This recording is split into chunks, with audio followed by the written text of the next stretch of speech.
You probably think you are making a healthy salad tonight. You bought like fresh, organic vegetables, you brought them home, and now you're chopping them up. But depending on the surface you are cutting those veggies on, you might be sprinkling your meal with a completely hidden ingredient. Oh, definitely. I mean, we are talking about up to 50 grams of grated plastic every single year. Yeah, that statistic really completely reframes how we view a home-cooked meal, doesn't it? Right. We usually associate our own kitchens with, well, total control. You know exactly how much salt you added or like how much oil you used. Exactly. You know what's going in. But the reality of modern food preparation is that we are interacting with synthetic materials at almost every stage of the process. And those materials are just far less stable than their solid appearance suggests. Which is exactly what we are exploring in this deep dive. We are looking at a rising wave of research surrounding microplastics in the kitchen. And our mission today is to figure out exactly where these particles are coming from. Right, the actual mechanisms of how they sneak into your food. Yeah, and how to navigate this without, tearing your entire kitchen apart. Because if you spend any time looking at the non-toxic trends online, the message is usually a panicked command to throw everything you own into a dumpster. Yeah, it gets pretty extreme. It really does. And we aren't doing that today. We're just looking at the science. So, okay, let's unpack this because that 50-gram statistic from a 2023 study completely threw me. We are talking about standard, everyday polyethylene plastic cutting boards here, right? We are. And what's fascinating here is that to understand why this is happening, we have to look at the mechanical relationship between a steel knife and a plastic polymer. We often think of chemical exposure as something passive, like a substance slowly leaching into water over time. Right, like something you can't really see happening. Exactly. But chopping vegetables is a really high-impact physical event. Mm-hmm. A polyethylene board is made of these long synthetic polymer chains. When you bring the microscopic edge of a sharp metal chef's knife down onto that surface, you are applying intense mechanical force. Wow, okay. Yet directly to a relatively soft matrix. You aren't just resting food on it, you are actively fracturing those polymer chains. So it's essentially the same mechanical action as taking a block of Parmesan cheese to a metal grater. I mean, we are just grating a block of plastic over our food. That's a great way to put it, actually. But here's where I get stuck on the math. If we are physically shaving off 50 grams of plastic a year from our cutting boards, why aren't we noticing the boards disappearing? That is a fair question. Because I have a plastic board that I have used for years, and sure, it has scratches all over it, but it doesn't feel 50 grams lighter. Where is that volume actually going? Well, it is hidden in the geometry of the microscopic damage. When your knife blade strikes the polyethylene, it doesn't hack off a large, visible chunk that you can just brush away with your hand. Okay, so what is it doing then? The steel edge is tearing at the polymer chains on a cellular level. It creates a microscopic gouge. And the material that used to exist inside that gouge is violently displaced as thousands of practically invisible fragments. Oh, wow. So over the entire surface area of the board, millions of these microscopic fragments are just being generated with every meal. Precisely. The surface area masks the volume of the degradation. And because those displaced particles are so incredibly small, static electricity and the natural moisture of the food immediately bind them to your ingredients. So the volume we are losing is distributed across millions of microscopic valleys. We see the scratch, but we don't realize that the plastic that used to fill that scratch is now clinging to the moisture of our diced onions. Yeah, that is exactly what is happening. Okay, so if physical force and friction are tearing these polymer chains apart on the counter, what happens when we move the food to the stove? Because it seems like mechanical force is only one part of the equation here. Does thermal energy break these materials down in a different way? Oh, absolutely. Thermal energy is arguably the great destabilizer of synthetic materials. Heat actually accelerates molecular vibration. Makes sense. So when you introduce high temperatures during cooking or storing, you are stretching and weakening the chemical bonds of plastics in ways that mechanical force alone really cannot achieve. Which brings us to the nonstick pan. I mean, these pans are ubiquitous because they are incredibly easy to clean. And that is largely due to a coating called PTFE, right? Right, commonly known as Teflon. And the research points out a dual threat here. Wait, dual threat? Yeah, if a PTFE pan gets scratched, it releases particles directly. But even without a scratch, just the act of applying high heat can cause these pans to release PFAS. TSAS. We hear the term forever chemicals thrown around constantly in the news regarding PFAS. What is actually happening chemically that makes them last forever? Well, To understand the persistence of PFAS, you have to look at the carbon-fluorine bond. Polycaprofluoroethylene, or PTFE, is a fluoropolymer. Okay, so at a molecular level, what does that look like? You have a chain of carbon atoms completely surrounded by fluorine atoms, and the bond between carbon and fluorine is one of the strongest bonds in organic chemistry. Oh, I see. The fluorine atoms grip the electrons so tightly that they form an impenetrable shield around the carbon backbone. And I'm guessing that shield is what stops my eggs from sticking to the metal. The molecules in the pan simply refuse to interact with the molecules in the food. Exactly. It is chemically inert by design.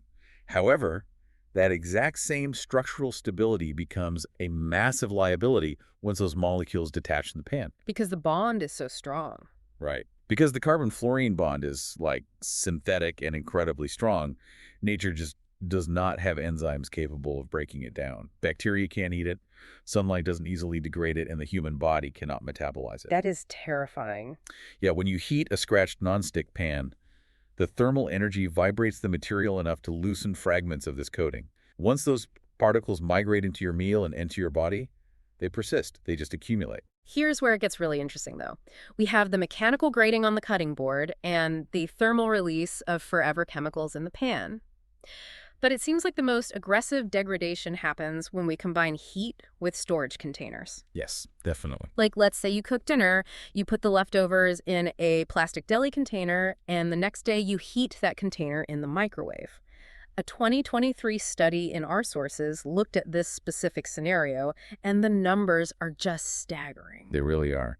Microwaving a plastic container released millions of microplastics, but it also released billions of nanoplastics. Billions. So what is the fundamental difference between those two classifications beyond just the prefix? I mean, what makes a nanoplastic so much worse? Well, the prefix dictates the biological threat level.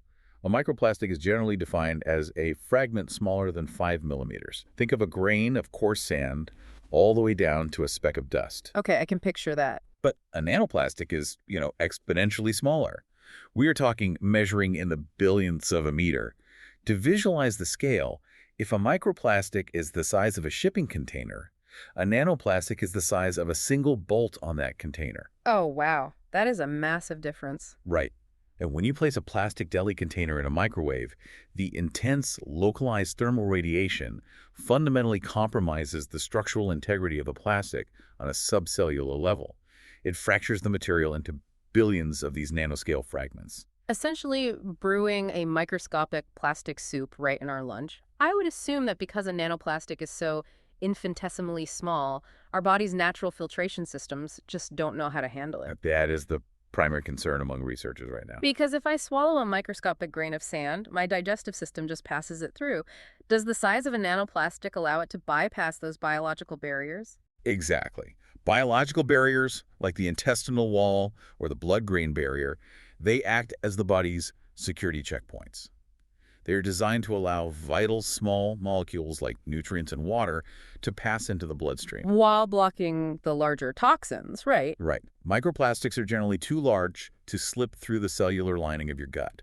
They remain in the digestive tract and are eventually excreted. But nanoplastics, they are so small, they mimic the dimensions of the proteins and lipids your body actually wants to absorb. So they essentially trick the security checkpoint.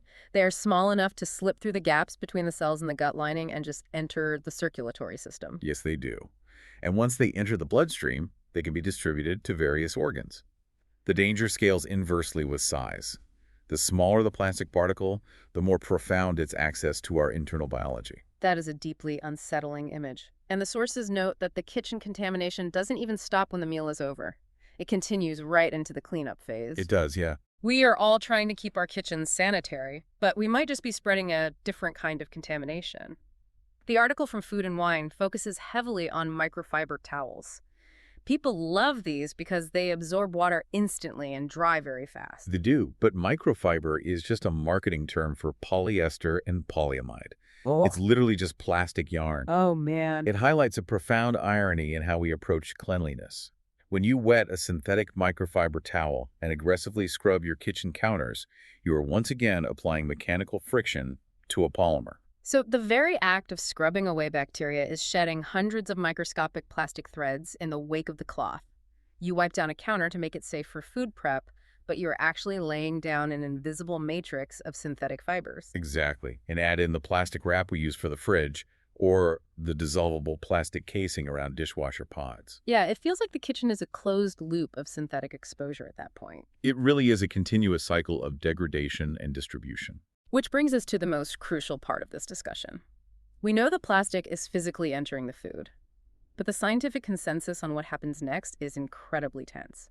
I was reading through the differing perspectives in our sources, and it feels like a massive collision between scientific intuition and regulatory policy. It is a very tense space right now. On one side, we have researchers like Tracy Woodruff, a professor at UCSF who studies microplastics. She told NPR that it is highly likely the food we eat is our main source of exposure. Given the cutting boards and the microwaves, that seems objectively true. It does point strongly in that direction, yes. But then you look at the FDA's official statement. The FDA says current scientific evidence does not demonstrate that the levels of microplastics or nanoplastics detected in foods pose a risk to human health. So how does a listener reconcile a researcher sounding the alarm while the FDA says there is no proven risk? Well, if we connect this to the bigger picture, we have to understand the burden of proof required by a regulatory body versus the mechanisms observed by research scientists. Right, because isn't this just a massive game of wait and see? Just because they haven't proven it's dangerous yet doesn't mean it's safe. Exactly. The FDA requires empirical, human-based epidemiological evidence to declare a substance definitively hazardous and enforce a ban. Epidemiology relies on observing a population over decades to track disease rates. But I am guessing the problem is that we don't have a clean population to observe. You can't put together a control group of humans who have zero plastic in their bodies because the exposure is absolutely ubiquitous. It's in the water, the air, the food. That is the core issue, yes. It feels like trying to figure out why a city has terrible traffic by only looking at a satellite image. You can see the cars are moving slowly, but from orbit, you can't prove if it's because of a pothole, a broken traffic light, or a stalled car. You can see the negative outcome, but proving the specific isolated cause is nearly impossible from that distance. That is a highly accurate way to frame the epidemiological challenge. Human data is the satellite image. Yeah. But if human data is the satellite, animal studies allow researchers to pop the hood of an individual car and look directly at the engine. Oh, okay. And that is what researchers like Suzanne Brander, an ecotoxicologist at Oregon State, are doing. They are exposing fish and rodents to nanoplastics in controlled laboratory settings. And under the hood, the mechanisms are alarming. Yeah, she had a very stark quote in the NPR piece. She warned that if these biological disruptions are happening in peer-reviewed animal experiments, they're likely happening in humans, too. We just haven't met the regulatory burden to demonstrate it yet. So what exactly are they seeing under the hood in these animal models? One of the primary disruptions they observe is endocrine disruption. The endocrine system is your body's communication network. It uses hormones to regulate metabolism, reproduction, growth, and mood. Okay, so how does the plastic interfere with that? Think of a hormone like a key and a cellular receptor as the lock. When the key turns the lock, the cell performs a specific function. The problem is that many of the chemicals used to manufacture plastics, like plasticizers or stabilizers, have molecular structures that closely resemble natural human hormones. Like estrogen, right? Particularly estrogen, yes. So the nanoplastic is acting like a molecular lockpick. It is small enough to cross the biological barrier, and its shape allows it to fit into the cell's hormone receptor, sending a false signal. Precisely. It can mimic a hormone, turning on cellular processes that should be dormant, or it can block the receptor, preventing the actual hormone from doing its job. That sounds incredibly damaging. It is. In animal models, this leads to systemic inflammation, reproductive anomalies, and metabolic disorders. And biology is largely conserved across mammalian species. The fundamental mechanics of a rodent's cellular receptors are remarkably similar to a human's. Right, so if it happens to them... Exactly. If a nanoscale polymer is mimicking estrogen in a mouse, the principles of biochemistry suggest it is highly capable of doing the exact same thing in a human. So the FDA is essentially waiting for the satellite image to definitively prove what the biochemists already see happening under the hood. And this massive gap between the slow, decades-long pace of regulatory proof and the reality of us making dinner tonight is exactly where the social media frenzy operates. Unfortunately, yes. Yeah. It creates a perfect storm for misinformation. Which brings us to the non-toxic kitchen trend on TikTok. If you search for this online, you are immediately bombarded with content creators screaming that your kitchen is poisoning you and you need to throw out every plastic item you own by tomorrow morning. Yeah, that just induces a complete paralysis. Totally. You feel like if you can't afford to overhaul your entire kitchen today, you might as well just give up. Right. And this raises an important question about how we process these trends. That framing is antithetical to how we should manage environmental health risks. Algorithms reward panic, but biology responds to sustained, methodical reduction. Because our bodies aren't totally defenseless, right? Exactly. The liver and the kidneys are highly evolved filtration organs designed to process and eliminate toxins. A single meal prepared on a polyethylene cutting board is not going to cause acute organ failure. Okay, that is a relief to hear. Yeah, the biological threat of microplastics is cumulative. Therefore, our response should be a gradual, long-term reduction of the synthetic load we put on those organs.